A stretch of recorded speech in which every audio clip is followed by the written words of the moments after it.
Sa isang lungsod na matagal nang sanay sa matinding pagbaha, may nakikitang pagbabago ang ilang mga residente sa tuwing sumasama ang panahon. Ano nga ba ang mga nakatutulong para mabawasan ang epekto ng baha sa ilang bahagi ng Malabon?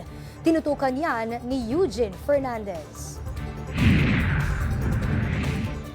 Kung titingnan ang kalsadang ito sa barangay Maysilo, Malabon, isang araw, matapos ang matinding pag-ulan na dulot ng habagat, hindi mo akalaing lumubog ito sa baha. Di na bago ang pagbaha sa Malabon dahil bukod sa geographical positioning nito na low-lying at katabi ng Manila Bay, napalilibutan din ito ng major rivers gaya ng Tulyahan River, Malabon River at Navotas River. Ayon kay Elizabeth na 15 years nang naninirahan sa lugar, konting ulan lang, kabado na sila. Dati kasi lahat, hakutan na ng mga gamit, ganun. Tapos hindi siksikan po kami. Dati po talaga hanggang bewang, hanggang dibdib, ganyan yung baha. Hindi po alam kung anong gagawin ng mga bata, basang-basa yung mga gamit.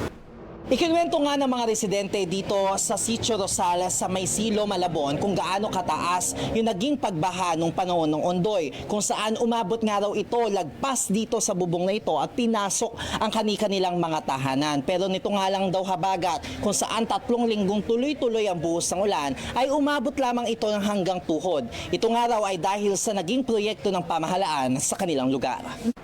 Ayon pa sa ilang residente, ang baha sa Malabon kamakailan di hamak na mas mababa at mas mabilis nang mawala. Mas okay pa ngayon sa totoo lang kaysa dati. Kasi dati ang tagal lalo na nung Ondoy ilang araw bago mawala. Pero ngayon hindi na siya gaanong na magi-stay sa lugar namin yung baha. Hindi kagaya dati nung Ondoy na totally na ilang araw, di ba? Na hanggang lagpas tao.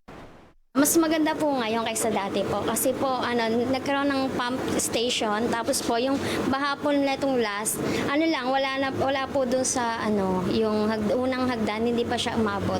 Ito ang pumping station na tinutukoy ng mga residente na nagpapabilis sa paghupa ng tubig baha. Dinadala kasi ng pump na ito ang mga tubig diretso sa Tulyahan River. Ayon sa konsehal ng Barangay Maysilo, malaki ang naitulong ng pumping station para mabilis na makabalik sa normal na pamumuhay ang mga residente.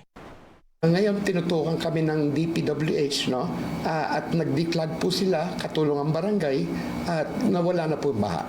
Ngayon po medyo bumaba po compared sa dati dati kasi talagang binabaha kami todo. Siniguro ni President Ferdinand R. Marcos Jr. na magpapatuloy ang iba't ibang proyekto lalo na ang Oplan kontrabaha ng gobyerno.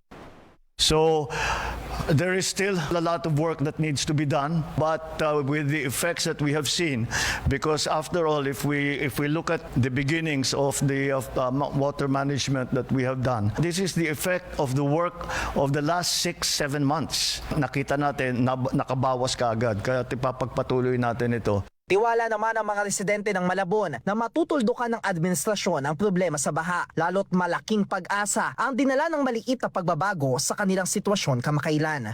Eugene Fernandez, IBC News.